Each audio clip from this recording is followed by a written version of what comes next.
അപ്പോൾ ഈ ഒരു ഫ്ലവർ നിങ്ങൾക്ക് ഇഷ്ടപ്പെട്ടോ? നമുക്കൊന്ന് ചെയ്തെടുത്താലോ? വൈറ്റ് പൈപ്പ് ക്ലീനേഴ്സ് ഉപയോഗിച്ചിട്ടാണ് കേട്ടോ, കൂടെ ഒരു ബ്ലാക്കും ഉപയോഗിച്ചിട്ടുണ്ട്. വൈറ്റ് ആവുകൊണ്ട് വലിയൊരു പ്രതീക്ഷ ഒന്നും ഇല്ലാതെ ഉണ്ടോ ഞാൻ ഈ ഒരു ഫ്ലവർ ചെയ്തെടുത്തത്. പക്ഷേ ഇതിന്റെ ഫൈനൽ ലുക്ക് കണ്ടപ്പോൾ എന്നെ പൊന്നെ പറയാതിരിക്കാൻ വയ്യ.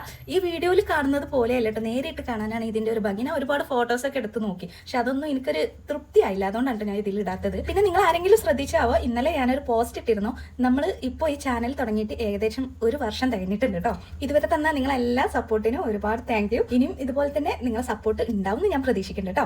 അപ്പോൾ നമുക്ക് ഇടക്കും തിലക്കൊക്കെ ആയിട്ട് അങ്ങനെ ഓരോ വീഡിയോ ഇട്ട് പോവാം. ഇപ്പൊ അത്യാവശ്യം കുറച്ച് ബിസി ആയതുകൊണ്ടാണ് കേട്ടോ വീഡിയോ ഒന്നും കറക്റ്റ് ആയിട്ട് ഇടാൻ പറ്റാത്തത്. ചെറുതായിട്ട് ഒരു ഹോസ്പിറ്റൽ കേസിലൊക്കെ വന്നു പെട്ടെ, പനിയും ജലദോഷം എല്ലാം കൂടെ ആയിട്ട് സൗണ്ട് ഒന്നും കറക്റ്റ് ആയിരുന്നില്ല. ഇപ്പോഴും എന്റെ സൗണ്ട് കറക്റ്റ് അല്ല എന്നല്ല, എനിക്ക് കൂടുതൽ സംസാരിക്കാൻ പറ്റുന്നില്ല. അപ്പോൾ ഇങ്ങനെ ശങ്കിൽ എന്തൊരു പിടുത്താണ്. അപ്പോൾ എന്തായാലും ഇതിന്റെ ഒരു ഫുൾ വീഡിയോ ഞാൻ നമ്മുടെ ചാനലിൽ ഇടുന്നുണ്ട് കേട്ടോ. അപ്പോൾ ആർക്കെങ്കിലും കൂടുതൽ ഡീറ്റെയിൽ ആയിട്ട് വീഡിയോ കാണണം എന്നുണ്ടെങ്കിൽ അതൊന്ന് കണ്ടു നോക്കാം. ഞാൻ നാളെ വീഡിയോ ഇടാം കേട്ടോ. അപ്പോൾ നമ്മുടെ ഫൈനൽ ലുക്ക് എങ്ങനെയുണ്ട്, നിങ്ങൾക്ക് ഇഷ്ടപ്പെട്ടു എന്നുണ്ടെങ്കിൽ നിങ്ങളൊന്ന് ചെയ്ത് നോക്കട്ടോ. അപ്പോൾ ഓക്കെ, ബൈ.